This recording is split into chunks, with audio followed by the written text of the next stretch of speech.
Paint সেক্টরের leader company Asian paints limited. Asian পেইন্টসের হচ্ছে Q1 রেজাল্ট আউট হয়ে গেছে। Q1 রেজাল্টের পারফরমেন্স কী টাইপের দিয়েছে এশিয়ান পেইন্টস, সেটাকে নিয়ে আমরা অ্যানালিসিস করব। তার আগে আমরা কোম্পানিটার হচ্ছে চার্ট প্যাটার্নটাকে নিয়ে অ্যানালিসিস করব।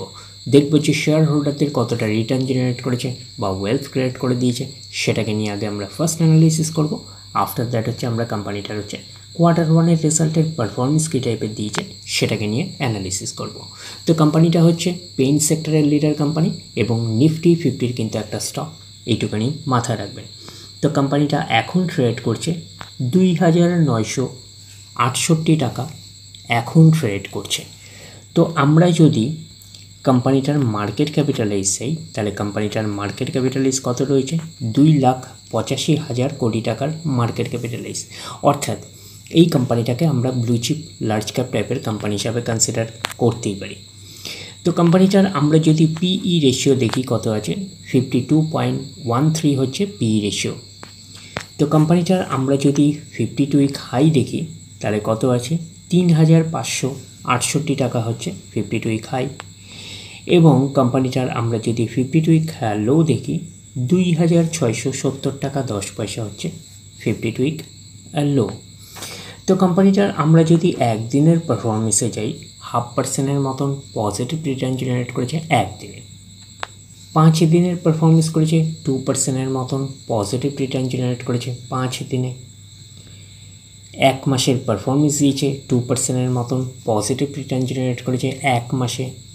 আমরা যদি চলে যাই 6 মাসে, দেখি কীরকম পারফরমেন্স করেছে, 6% মতন নেগেটিভ রিটার্ন জেনারেট করেছে 6 মাসে। 1 জানুয়ারি থেকে পারফরমেন্স দিয়েছে কত? 13% মতন নেগেটিভ রিটার্ন জেনারেট করেছে 1 জানুয়ারি থেকে। 1 বছরে কীরকম পারফরমেন্স করেছে? 1 বছর হচ্ছে 15.5% মতন নেগেটিভ রিটার্ন জেনারেট করেছে 1 বছরে। তো ন্যাচারাল ব্যাপার, আমরা জানি যে শর্ট টার্মে সেভাবে ওয়েলথ ক্রিয়েট হয় না স্টক মার্কেট থেকে। যত লং খেলবেন স্টক মার্কেটে তত হচ্ছে ওয়েলথ ক্রিয়েট হয়। তো এখন দেখার বিষয় কোম্পানিটা কি লং টার্মে ভালো পারফরমেন্স করেছে, লং টার্মে কি শেয়ার হোল্ডারদের ওয়েলথ ক্রিয়েট করে দিয়েছে, সেটাই কিন্তু এখন আমাদের দেখার বিষয়। তাহলে আমরা চলে যাচ্ছি 5 বছরের চার্ট প্যাটার্নে। তো 5 বছরে কীরকম পারফরমেন্স করেছে? 117% মতন পজিটিভ রিটার্ন জেনারেট করেছে 5 বছরে। 100% মানে ইনভেস্টমেন্ট অ্যামাউন্ট, তো ইনভেস্টমেন্টকে কিন্তু ডবলের অনেকটাই বেশি করে দিয়েছে 5 বছরে। তো সেই হিসাবে কিন্তু একটা ডিসেন্ট টাইপের পারফরমেন্স করেছে, আমরা কিন্তু এইটুখানি বলতেই পারি। তো ব্লু চিপ লার্জ ক্যাপ টাইপের কোম্পানিগুলোর মূল টার্গেট হচ্ছে 5 বছরে ইনভেস্টমেন্টকে ডাবল করা। তো এই কোম্পানিটাও হচ্ছে ব্লু চিপ লার্জ ক্যাপ টাইপের কোম্পানি। তো এই কোম্পানিটাও কিন্তু 5 বছরে ইনভেস্টমেন্টকে ডাবলের বেশি করে দিয়েছে। তো সেই হিসাবে কিন্তু একটা ডিসেন্ট টাইপের পারফরমেন্স করেছে, আমরা এইটুখানি বলতেই পারি। এইবারে আমরা চলে যাব কোম্পানিটার ম্যাক্সিমাম চার্ট প্যাটার্নে। তো ম্যাক্সিমাম চার্ট প্যাটার্ন হিসাবে পারফরমেন্স করেছে 24,883% মতন পজিটিভ রিটার্ন জেনারেট করেছে অল টাইম বা ম্যাক্সিমাম। তো কোম্পানিটা লিস্টেড হয়েছে কবে? 1999-এ। তাহলে 1999 থেকে এখন অবধি রিটার্ন জেনারেট করেছে 24,883% মতন পজিটিভ রিটার্ন জেনারেট করেছে অল টাইম বা ম্যাক্সিমাম। তো ম্যাক্সিমাম চার্ট প্যাটার্নটা কিন্তু লেফট টু রাইট ওপরের দিকে মুভ করছে। তো সেই হিসাবে কিন্তু একটা ডিসেন্ট টাইপের চার্ট প্যাটার্ন হিসাবে আমরা কনসিডার করতেই পারি। এবং কোম্পানিটা কিন্তু ফান্ডামেন্টালি সাউন্ড একটা কোম্পানি, এটুখানি কিন্তু মাথায় রাখবেন। তো এখন দেখার বিষয় কোম্পানিটার Q1 রেজাল্টের পারফরমেন্স কী টাইপের দিয়েছে। তাহলে আমরা চলে যাচ্ছি কোম্পানিটার Q1 রেজাল্টে। আমরা চলে আসলাম কোম্পানিটার হচ্ছে Q1 রেজাল্টে। আগে আমরা ফার্স্ট দেখে নেব যে সিকোয়েন্সগুলো ঠিকঠাকভাবে সাজানো রয়েছে নাকি, এটাকে আগে আমরা দেখে নেব। এটা হচ্ছে এই কোয়ার্টার মিস হচ্ছে Q1, এটা প্রিভিয়াস কোয়ার্টার, আর এটা হচ্ছে 1 বছর আগে। তাহলে সিকোয়েন্সগুলো ঠিকঠাকভাবে সাজানো রয়েছে, আমরা এইটুখানি বলতেই পারি। অ্যামাউন্টগুলো কিসে দিয়েছে? অ্যামাউন্টগুলো হচ্ছে কালার্সে দিয়েছে অ্যামাউন্টগুলো। এইবারে আমরা চলে যাব কোম্পানিটার হচ্ছে টোটাল ইনকামে। তো টোটাল ইনকামে যাওয়ার আগে আমরা কি করব, একটু লার্জ করে নিয়ে অ্যাডজাস্ট করে নেব, তাহলে আপনাদের কাছে ব্যাপারটা আরও ভিজিবল হবে। তো এইবারে আমরা চলে যাচ্ছি কোম্পানিটার টোটাল ইনকামে। তাহলে কি পাচ্ছি টোটাল ইনকামে? এই কোয়ার্টার মিস হচ্ছে Q1-এ কত আছে? 9,125, প্রিভিয়াস কোয়ার্টারে ছিল 8,917। এবং 1 বছর আগে ছিল 9,379। তাহলে 1 বছর আগের 9,379টা এখন কত হয়ে গেছে? 9,125। তাহলে আমরা বলবো ইয়ার অন ইয়ার বেসিস কিন্তু ডাউন পারফরমেন্স করেছে টোটাল ইনকামে। প্রিভিয়াস কোয়ার্টারে ছিল কত? 8,917, সেটা হয়ে গেল এই কোয়ার্টার। মিনস হচ্ছে কোয়ার্টার 1-এ হয়ে গেল কত? 9,125। তাহলে আমরা বলবো কোয়ার্টার অন কোয়ার্টার বেসিস কিন্তু জাম্প রয়েছে টোটাল ইনকামে। তো ন্যাচারাল ব্যাপার, আমরা জানি যে ইনকাম করতে গেলে কোম্পানিকে এক্সপেন্সেস করতেই হবে। তো এখন দেখার বিষয় কোম্পানিটা ইনকাম করতে গিয়ে কতটা এক্সপেন্সেস করেছে। তাহলে আমরা চলে আসলাম টোটাল এক্সপেন্সেসে। এই কোয়ার্টার মিস হচ্ছে কোয়ার্টার 1-এ কত আছে? 7,559।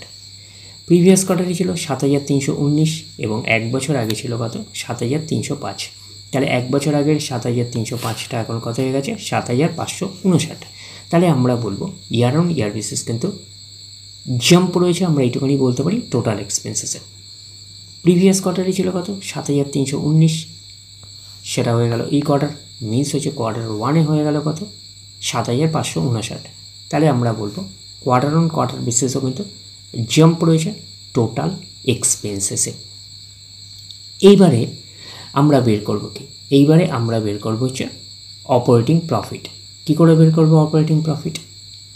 টোটাল ইনকাম থেকে টোটাল এক্সপেন্সেস আমরা বাদ দেব। বাদ দিলে যেটা পড়ে থাকবে সেটা হচ্ছে অপারেটিং প্রফিট। টোটাল ইনকাম পেয়ে গেছি, টোটাল এক্সপেন্সেস পেয়ে গেছি, টোটাল ইনকাম থেকে টোটাল এক্সপেন্সেস বাদ দিলে পড়ে থাকছে অপারেটিং প্রফিট। অর্থাৎ আপনারা বলতে পারেন profit before share of profit in associates and exceptional items. তাহলে আমরা পাচ্ছি কি? এই কোয়ার্টার মিস হচ্ছে কোয়ার্টার 1-এ 1,566। প্রিভিয়াস কোয়ার্টারে ছিল 1,598 এবং 1 বছর আগে ছিল 2,074। তাহলে 1 বছর আগের 2,074টা এখন কত হয়ে গেছে? 1,566। তাহলে আমরা বলবো ইয়ার অন ইয়ার বেসিস কিন্তু ডাউন পারফরমেন্স করেছে অপারেটিং প্রফিটে। প্রিভিয়াস কোয়ার্টারে ছিল কত? 1,598, সেটা হয়ে গেল এই কোয়ার্টার। মিনস হচ্ছে কোয়ার্টার 1-এ হয়ে গেল 1,566। তাহলে আমরা বলবো কোয়ার্টার অন কোয়ার্টার বেসিস হচ্ছে স্লাইটলি ডাউন পারফরমেন্স করেছে অপারেটিং প্রফিটে। তো অপারেটিং প্রফিটটাই নিশ্চয়ই কোম্পানির মেন প্রফিট নয়। তারপরে বিভিন্ন অ্যাডজাস্টমেন্ট থাকলে সেগুলো প্লাস মাইনাস হবে। গভর্নমেন্টকে ট্যাক্স পে করতে হবে।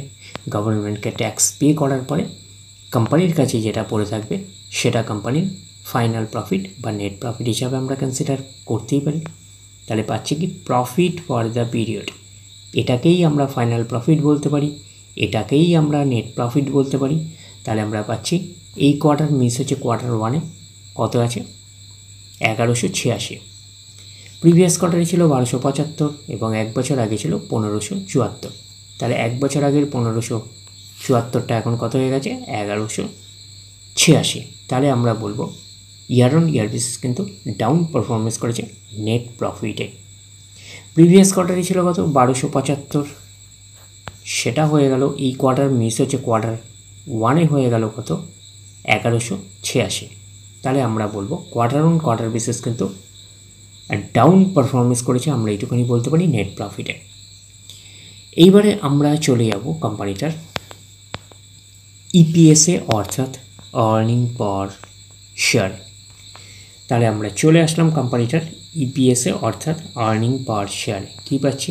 এই কোয়ার্টার মিস হচ্ছে কোয়ার্টার 1-এ 12.20।